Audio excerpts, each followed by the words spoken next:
Hey, EP Statistics. So continuing in chapter 10, 1, so this is the second part, we're going to actually get to where we're calculating a confidence interval for a difference of sample proportions. So really the confidence interval is going to be for P1 minus P2. We're going to be estimating that. We're going to reverse that logic of the last unit where we no longer know P1 minus P2, but we're going to be estimating it.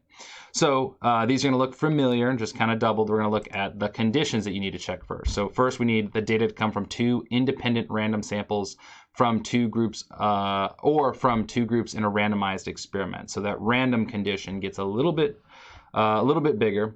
So we need two random samples that are independent. They're not related. So it's not like, I don't know, we don't want to randomly sample and then have the pair of values come from some other thing where they're related.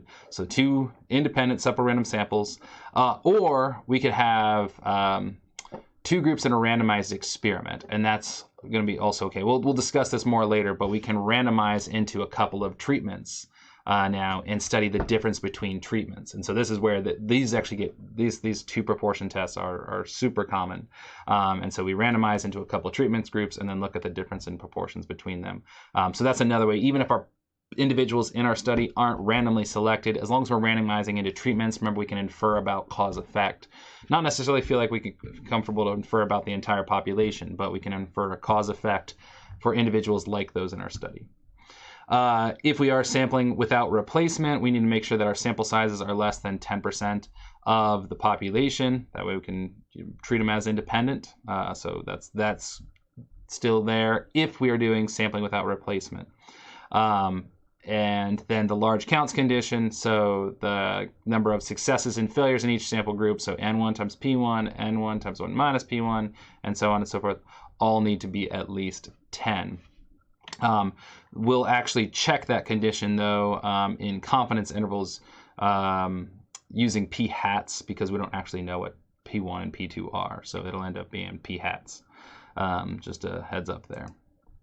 So, a Harris Interactive survey asked independent random samples of adults from the United States and Germany about the importance of brand names when buying clothes.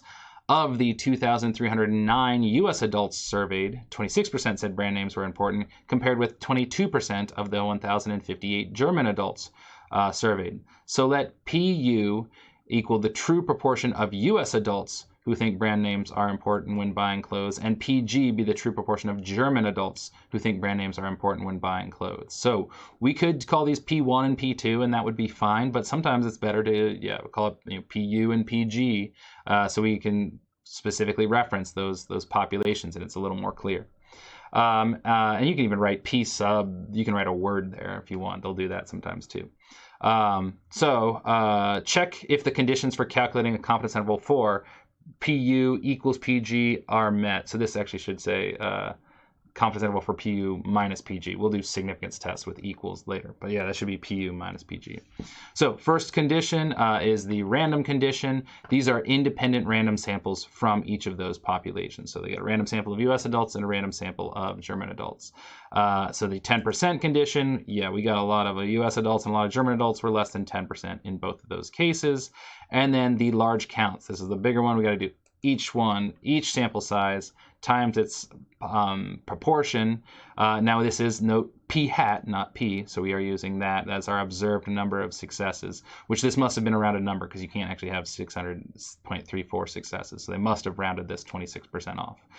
But yeah, that's 600, which is at least 10, and then same thing for each of the other ones. So they have the 2,309 US adults times 1 minus 26%, and we got that number, which means you have 1,709, which is at least 10. All of these numbers are at least 10. And we do the same thing for the German successes and failures. And so, yep, all of our conditions are met in this case. And we can proceed with a confidence interval for P1 minus P2. So we are going to do the same standard format. This looks familiar. Statistic plus or minus critical value times standard deviation of statistic, or your formula now says standard error of statistic, which is perfect because that's actually what we'll use here. We'll come back to that because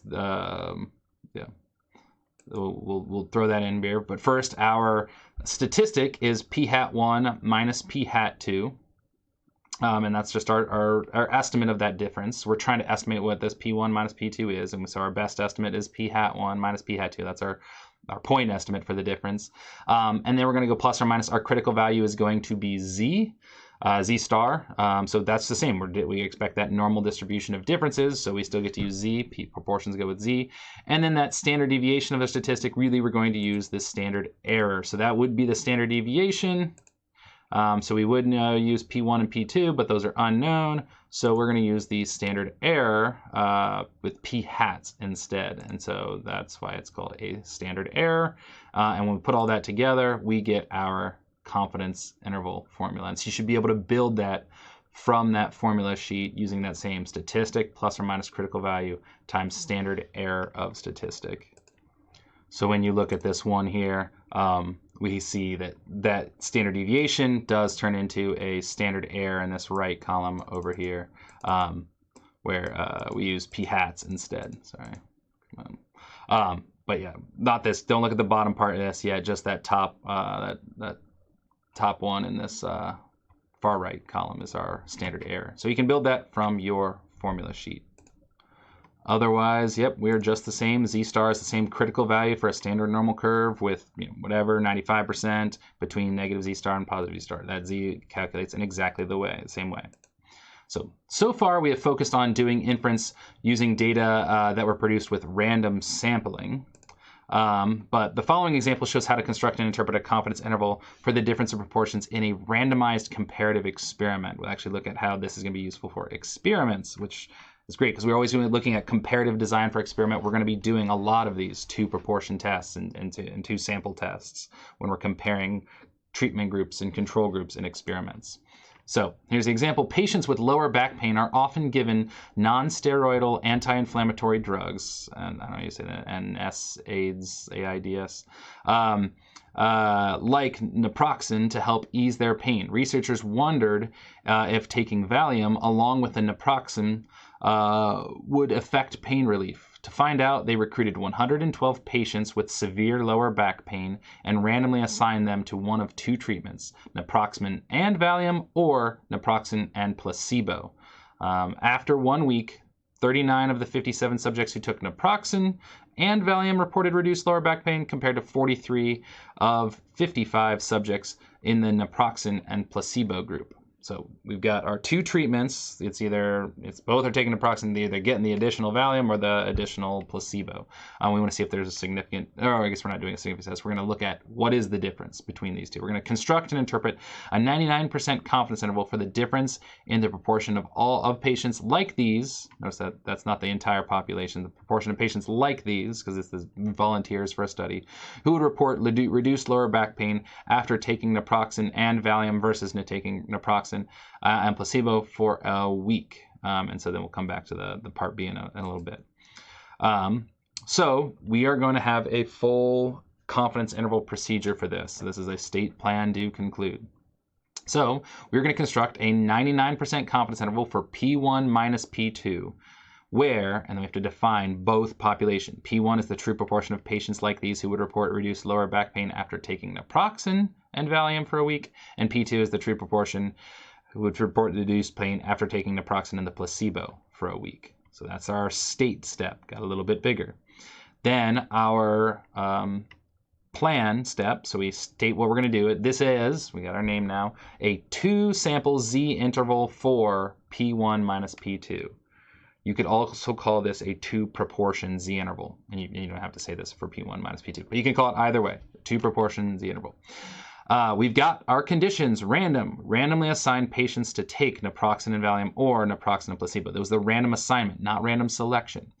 And then it goes straight to large counts. It skips the 10% condition because we're not sampling from the population. We're not sampling without replacement. So we don't need to check that 10% condition in this case. We just need to check the random and the large counts. But sometime you will need to check that 10%, like when we were sampling from the US and Germany in the previous example. Those were random samples, and so you need to check it there. But here it wouldn't be necessary.